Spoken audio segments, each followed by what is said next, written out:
आहे। आपण आमच्या चॅनलवर नवीन असाल तर सबस्क्राइब, लाईक, शेअर जरूर करा।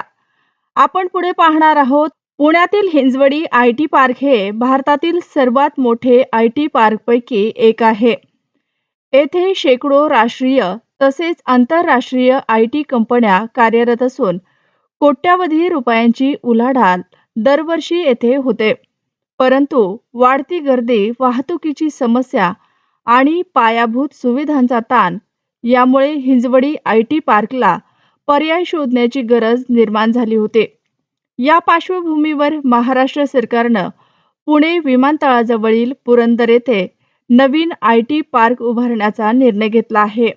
उद्योग मंत्री उदय सामंत यांनी प्रकल्पासाठी जमीन संपादन सुरू करण्याचे निर्देश अधिकाऱ्यांना दिले आहेत। त्यांच्या सूचनेनुसार उद्योग विभागाने महसूल विभागाला पत्र लिहून दिवे, चांबळी आणि कोंडीत या गावांमधील सरकारी मालकीची जमीन हस्तांतरित करण्याची मागणी केली आहे।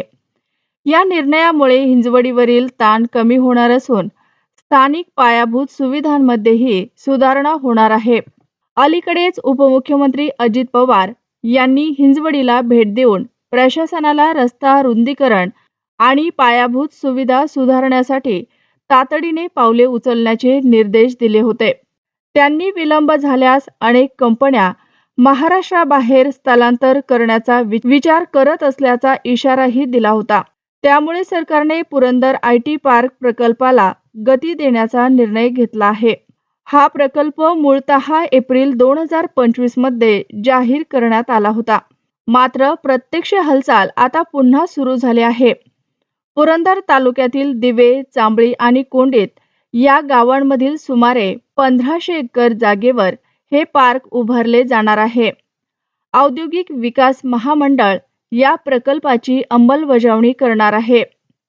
या आयटी पार्कमुळे हजारो तरुणांना रोजगाराच्या संधी उपलब्ध होणार असून पुरंदर परिसराचा आर्थिक व सामाजिक विकास वेगाने होणार आहे।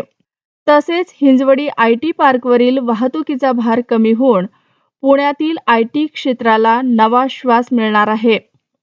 तज्ज्ञांच्या मते काही वर्षात पुरंदर हे पुण्याचे नवीन आयटी हब म्हणून ओळखले जाईल। विशेष वृत्त अमोल बनकर, पुरंदर।